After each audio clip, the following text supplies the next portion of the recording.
Okay, imagine spending over 12 long years doing what you feel you should be doing with your creative skills and passions, only to be laughed at every tax season for the meager amount you make, and knowing full well you could not live independently with your income being as sporadic as a cat's zoomies.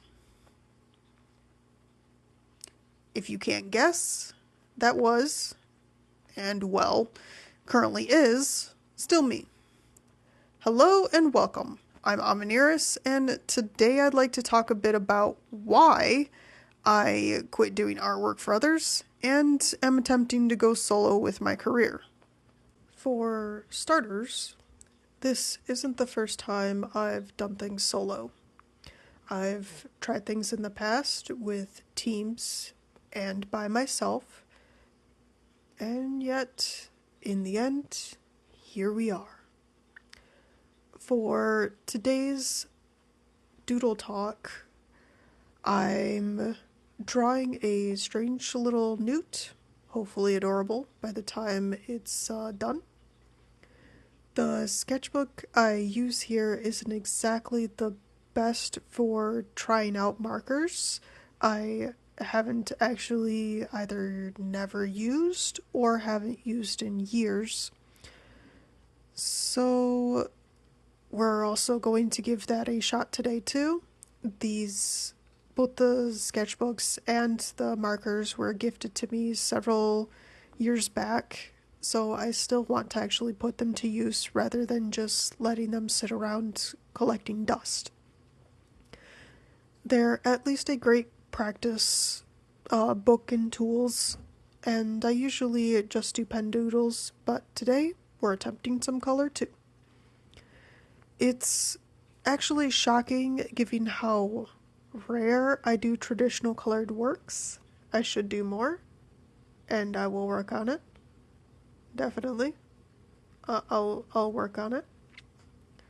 Anyways, so I quit. I quit commissions. I quit submitting in portfolios. I quit searching for any art-related work in general. No YCHs, adoptables, book covers, whatever. I stopped.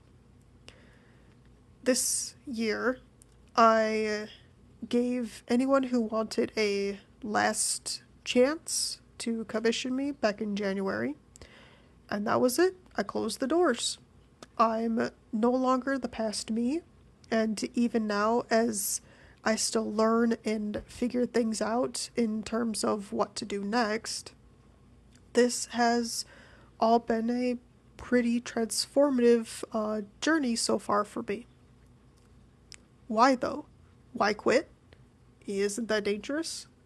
What about income? Surely something would have given you that, big break moment. Maybe you just weren't asking the right people or audience. Maybe it was the type of art you are producing. The short and simple answer to those questions is a lack of passion. Sounds silly, I'm sure, but it's true. I love art, and yet for those 12 years of my life, I didn't just go from loving to hating. What I went through was actually going numb to it. What I mean by this is that I could create, sure. I didn't stop creating. I didn't stop learning here and there or updating my style or anything. What I did stop was actually caring or feeling any kind of emotion toward the art I was generating, even the few times where that art was for me, and it should have either made me happy or feel that I was expressing myself in some way. I was feeling absolutely nothing. It actually took an outsider to point that fact out to me, that I simply had no passion for the very craft I claimed I loved to do. So what happened?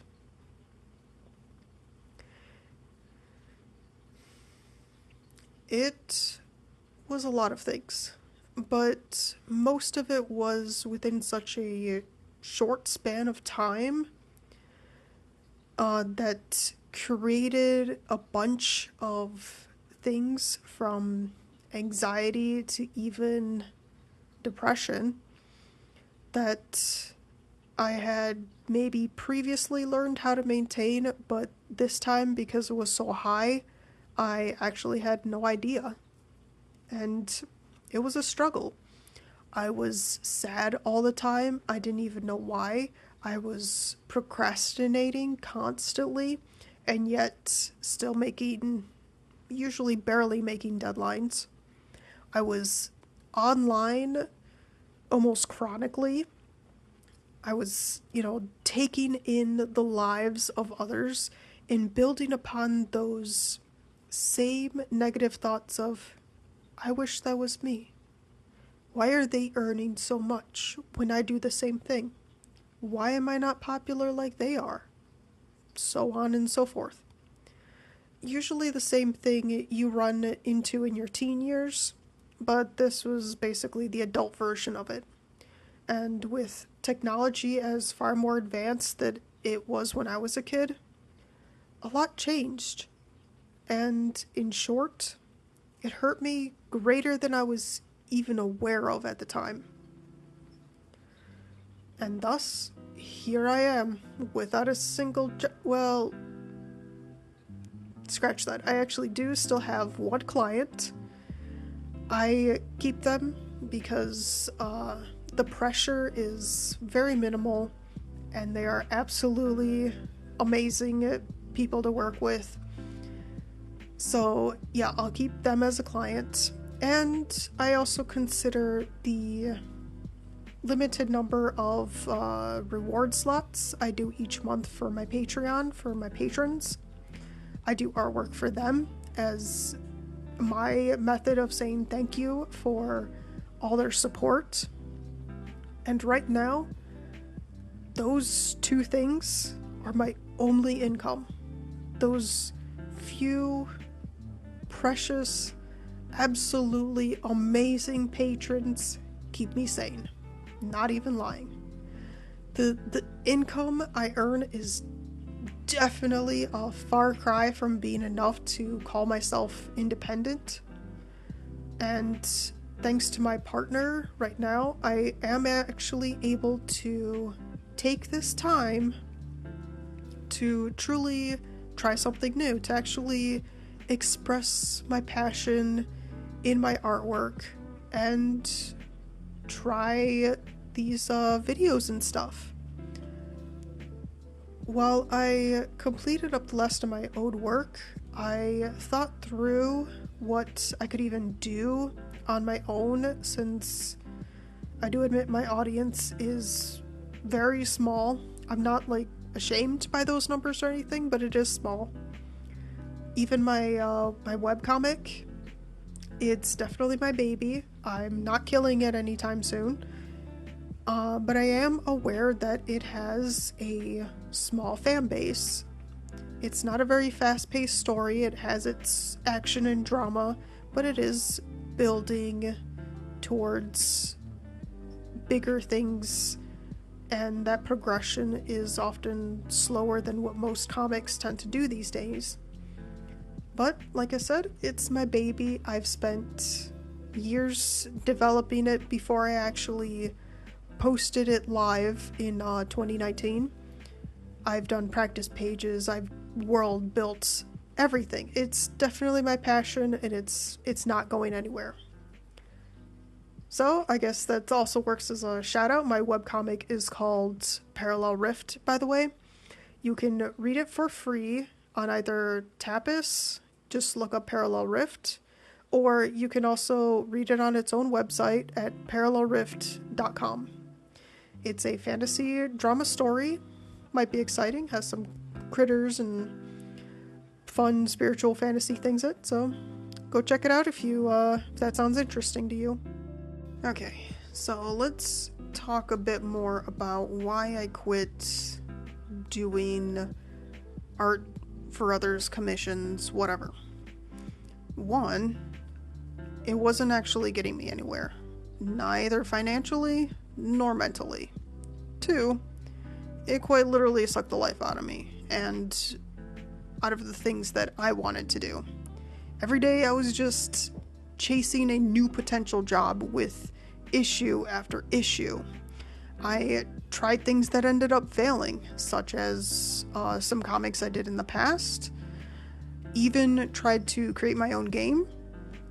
But when those failed for one reason or another, it was always back to the metaphorical job board pulling down flyer after flyer, trying again and again and again. Then, when work suddenly came to an utter stop last year, no matter what I shared or what I asked for, nothing would stick. I could not get a single client, couldn't get a single buyer, nothing. I couldn't even get cheap commissions for like $25 to sell. Nothing. And of course, like many of you other creatives out there, you place the blame on yourself. It feels awful, like a personal blow, and you immediately consider yourself to be the worst artist in existence, or maybe even the worst person in general. Sorry, that if you hear that jingling, that is my cat. Where was I? Oh yes. It would make you feel like the worst person. So, yeah, it doesn't matter. The feeling either way just, sucks the life out of you. The blame you put on yourself is often unreasonable. It's usually on things like not getting the art jobs because my artwork is terrible.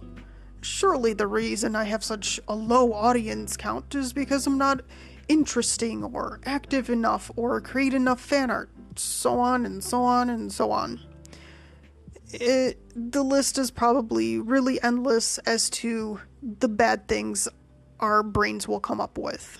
And the large thing I discovered was that it is very untrue. I never bothered to look at what I've done or take that moment to actually reward myself for all the past effort. I saw the thousands of artworks I've created for others over those 12 plus years, and all I saw was the meager handful of artwork I did for myself. And if you may know, we're more aware of our mistakes or the bad things we've done, and when we realize those, we immediately shove out all the actual good we've done. And when I looked at that little meager amount of artwork that I've done for myself compared to all the artwork and projects, games and ARPGs and stuff like that I've done for other people, yeah, there goes another crack to my HP, and I would feel as though I accomplished absolutely nothing. Then immediately go look for more work as if that would somehow make it better. Bending over backwards for everyone but myself. I would feel awful all the time, and that's no way for anyone to live. My art may not be the greatest in the world or something to be, super stoked about. It's not the next Da Vinci or Picasso or anything, but it's mine. I've honed down this particular style or craft or whatever for over 2 decades now. 2 decades. It's an awfully long time to repeat the same thing, essentially. But I do love what I do. I don't do fan art other than once in a blue moon, which is maybe every 2 to 5 years, let's say, I might do a fan art. At the end of the day, that alone was important, and I'd actually become blind to it. The fact that I wouldn't do certain artworks for fan bases or anything. That is in itself pretty important. It was the small, meager part of myself at the time that was attempting to hold on to something that could remain just for me, essentially.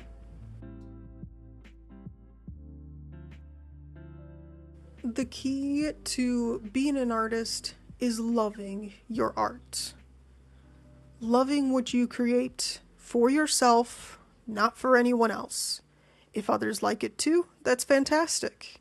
But if you don't love what you create, even if it's for someone else, then there's no life there. Keep in mind, I've done this for over 12 years. It took me that long to realize that all my life had been sucked out of me. I hated what I did because I had no time to actually do what I wanted to do. I failed all my artistic goals that I would set year after year because there were more of like a list of wishes rather than any doable objectives. And for what? To feel more miserable and do it all over again? Nah, I'm good. I've had enough. Thus, while I continue with my comic as the main priority for my artistic life right now, I'm focusing on the side of art that makes me happy, and that in general is creating creatures, creating stories, just creating content that makes me happy. And I can tell you, for me, this is not an easy journey. I've also thought about videos before, and man, I know for me, the fear is really strong. I am quite an introvert, so to even share my voice is, it is some scary grounds for me, but here I am. And it's kind of like how they say the most common thing people fear is public speaking. This comes pretty close. I mean, to me, I'm speaking to an audience that I cannot even see. Whether they like it or hate it, I don't know. I don't have faces to look at. I have nothing. So it's a lot of winging it and often being blind towards what you're doing or attempting to do is actually good or not. So like I said before, or mentioned earlier, Parallel Rift is turning 5 years old in August, because that's the initial time when I had posted the prologue. I had worked on it, like backstories and stuff, a few years prior, but my introverted self put a lot of fear on me in presenting it earlier. So, I mean, it still worked out in the end. I finally overcame it, and I hope to do the same with these videos.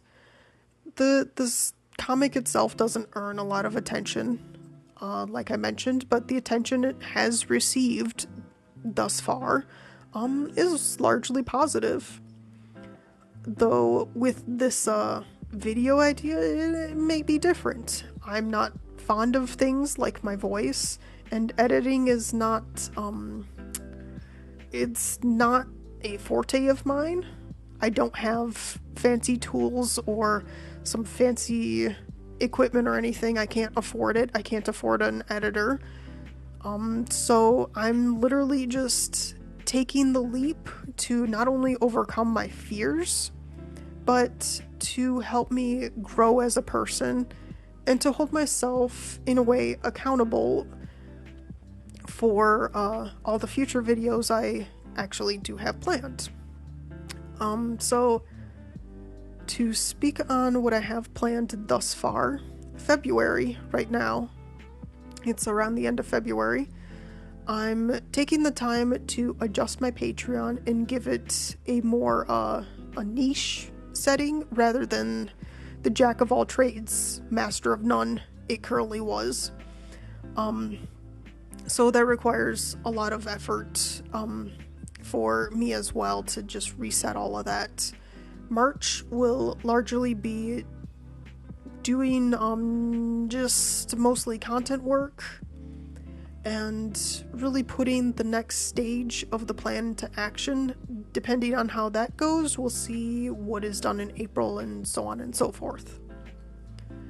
Art is already hard enough without adding in other slaps to the face and methods that aren't artist friendly or things that don't really want to support creatives, even though they kind of pretend that they do, like most socials out there many of us know of. While I close out many of the chapters in my life in terms of artwork and things I've done in the past related to my creative field, I'm not shutting the book entirely. I don't think I can shut the book entirely. Art will always be a part of me, and I doubt I can go more than 2 days, honestly, without doodling something. So I'm obviously not starting from the ground up. Of course, I still carry my past experiences, and I don't have to do art from the very beginning, though I do also personally find it helpful to sometimes jump back to those really fundamental learning stage things, whatever you want to call them, courses, methods. The thing I know right now is where I am progressing in my art is, at least with comics and creations, like illustrations of my choice based on my emotions, my characters, creations in terms of things that I enjoy creating, like my characters, fantasy weapons, creatures, all that fun stuff. So, that being all said, if you'd like to journey with me as I essentially restart my artist journey, then feel free to hang around and even check out my Patreon for early content. I do plan on posting at least up to 2 videos early to Patreon before I share them to YouTube. And right now, unless things change, I do at least plan to do a minimum of 2 videos a month. If I do get things more settled and organized, then it should be more naturally. There's still many things I'm learning as well, including the editing process, but as I mentioned, I can't afford assistance, so I'm making do and learning things on my own. So I do kind of ask you to bear with me, as I'm sure things will be sloppy at times or, sound uncomfortable, but I will get there and I'll warm up with time. So, closing this out, I hope you enjoyed this little doodle. I actually learned a lot reusing these markers. I actually don't think I used all of these markers before in the past either. They were most likely, again, also gifted to me, and I just never used them for whatever. So, until then, thank you. Thank you to my patrons, and I hope to see you in the next video.